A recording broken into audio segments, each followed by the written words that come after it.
जागत राजा हो बिलरिया जुझापटी।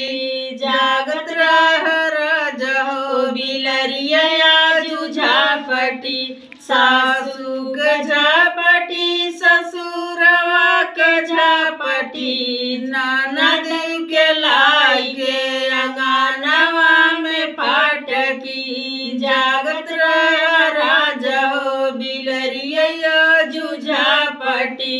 जेठवा के झापटी जेठानिया के झापटी। जागत देवरा के लाई के दुआरवा पे पाटकी। जागत राजा हो बिलरिया जुझापटी।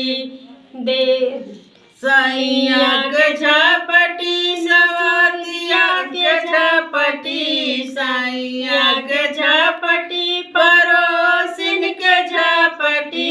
सवतिन के लाई के रहरिया में पाटकी। जागत रहा